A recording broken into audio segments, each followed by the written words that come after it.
Bonjour à toutes et à tous. Voilà, je voulais venir, avec vous aujourd'hui sur quelque chose qui en fait est presque passé un peu, inaperçu. C'est-à-dire que, bien sûr, ces dernières semaines, le big buzz au niveau loup solitaire, c'est évidemment la sortie du tome 31. Belle bête, cartonné, collector, illustration magnifique, et puis inédit, la suite, la reprise, génial. Ça a évidemment fait le buzz, il y a eu plein de vidéos dessus. Je ferai probablement moi-même aussi une vidéo là-dessus à l'occasion, mais pour l'instant, je trouve que c'est pas l'urgence. Il y en a déjà plein qui le font très bien. Mais il ne faudrait pas que l'arbre, si magnifique soit-il, cache l'incroyable forêt. Et quand je dis incroyable forêt, il y a un petit peu une mini-révolution, en tout cas quelque chose d'incroyable. C'est ceci en fait. Le loup solitaire 21 et 22, c'est-à-dire le début d'un cycle, le début du 4e cycle, et surtout la réédition de deux choses qu'on n'avait plus vues depuis très longtemps. Donc ces deux livres étaient sortis en format V1, la première maquette Gallimard. Ils étaient ensuite sortis à nouveau en V2, la deuxième maquette. Et puis en fait, depuis le milieu des années 90, eh bien c'est pas compliqué, on ne les avait plus vus. Ils étaient totalement inédits.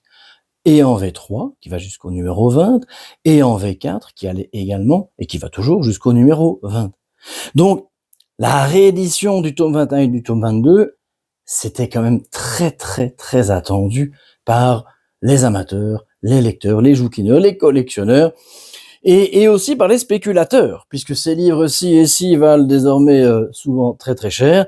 Eh bien, désormais, il est tout simplement possible de bypasser la collectionnite ô combien onéreuse, même si c'est évidemment toujours très gratifiant, mais d'acheter les versions actuelles, voilà, qui coûtent moins d'une quinzaine d'euros, si je ne me trompe, 14,95 € en tout cas, à la Fnac de Bruxelles. Alors, ce qui est intéressant aussi, c'est que c'est l'occasion de regarder un peu, de faire un peu la comparaison, parce que on dit souvent que Gallimard ceci, Gallimard cela, ou que Gallimard, ah bravo, Gallimard magnifique. Bien sûr, dans une position ou dans l'autre, pourquoi? Pourquoi est-ce qu'on peut dire que Gallimard, sur ce coup-ci, et à mon humble avis, a fait un excellent boulot? Ben regardons un peu. Euh, Comme d'habitude, il y aura toujours certains qui préféreront la couverture ancienne de Donald Grant et qui aimeront moins la couverture moderne, donc celle faite par Jib. Voilà, qu'importe, on peut la trouver pas très lisible, au contraire très colorée, très dynamique, ou au contraire trop criarde, ou que sais-je encore. Celle-ci n'était quand même pas dénuée de défauts non plus, bien sûr. Aucun artiste, même Léonard de Vinci, n'est parfait. Le format, on le voit bien sûr, c'est un passage à ce qu'on appelle donc la V5, hein, la 5e maquette Gallimard, 5e édition Gallimard. Il y a d'autres avantages. Première chose, outre le changement de couverture, eh bien, il y a un changement d'illustrateur. Dans le tout premier, Le Voyage à la Pierre de Lune, on avait Brian Williams. Et en termes de nombre d'illustrations, de mémoire, on a 8 illustrations sur 20 à l'origine seulement. N'ayant pas le tome anglophone, je ne peux pas faire une comparaison précise, mais enfin, il y a seulement 8 illustrations. Ici, chaque signet correspond à une illustration. On voit, il y en a donc plus. Et, eh bien, l'illustrateur a changé. Alors, on a aussi rajouté des cartes qui n'étaient pas dans la V1. C'est du noir et blanc, c'est vrai, mais regardez, c'est quand même vraiment pas mal. Et c'est un certain Aoki Koch qui, eh bien, est responsable des illustrations.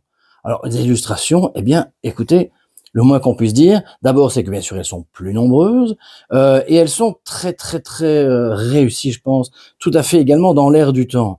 Alors, ce qui est intéressant, c'est que ça donne aussi l'occasion de faire une petite comparaison entre, voilà, ici le travail de Herr Koch ou Mr. Koch, et ici, par exemple, le travail de Brian Williams. Voilà, c'est une comparaison comme une autre, bien entendu. On aura chacun et chacune ses préférences. Ici, encore une illustration qui était également présente, mais sous une forme beaucoup plus sobre, dans la V1. Je ne vais pas faire toutes les comparaisons, ça va être compliqué à manipuler. Voilà, d'autres illustrations, bien sûr, très visibles, y compris des illustrations qui bon, voilà, donne un petit peu envie, quand, pour un garçon en bonne santé hétérosexuel, d'acheter le livre. Un amateur de bateaux aussi, accessoirement, et des bateaux, il y en a même plusieurs. Voilà. Intéressant aussi de voir le travail. Donc, il faut savoir que Gallimard travaille en partenariat avec l'association Scriptarium. Attention, j'ai bien dit Scriptarium, pas le Scriptarium. Non, non, il ne faut pas s'épêcher, Hasvé Shalom. Il faut dire Scriptarium sans le. Scriptarium tout court. Eh bien, voilà. Scriptarium a fait un travail notamment par rapport à ce genre de choses. Ici, on voit, ces illustrations illustrent le paragraphe 200, c'est-à-dire, en fait, dans la structure de l'histoire, le premier que l'on verra. Et c'est intéressant de voir qu'à l'origine, c'était en fait le paragraphe 204. Cette illustration, on risquait fort de ne pas la voir puisqu'on l'a rencontrée après la première rencontre, le premier contact. Voilà, c'est le genre de petit travail que Scriptarium, c'est dans ce genre de choses enfin qu'il va améliorer les éditions. Voilà, encore pour les amateurs de bateaux. Voilà, donc bref, de très belles illustrations. On peut faire de nombreuses comparaisons. Celle-ci, par exemple, est quand même très criante. Enfin, moi, en ce qui me concerne, c'est ici 289. Comparé à ici 289, les deux se valent. En ce qui me concerne, je préfère quand même cette illustration-ci. Et bien entendu, comme à l'habitude, à la fin, les tables de hasard, et puis bien sûr les archives du Magnamund, avec des précisions sur les régions traversées, sur voilà monstres et créatures, les groupes qui y habitent, etc. Donc bref, vraiment un très très beau boulot de réédition à mon humble avis. La même chose pour ceci, les Pirates de Shadaki. De nouveau, hop, des cartes, pas mal. Et puis ensuite, on a gardé le même illustrateur cette fois-ci, Brian Williams. Sauf que quand on compare l'origine, l'édition originale anglaise, et quand on compare l'édition française, on voit qu'il y avait beaucoup moins d'illustrations. Pareil, plus de la moitié des illustrations étaient manquantes. C'est bien dommage.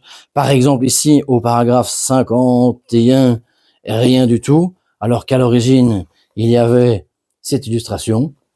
Eh bien, tada, merci Scriptarium, on retrouve désormais l'intégralité des illustrations d'origine.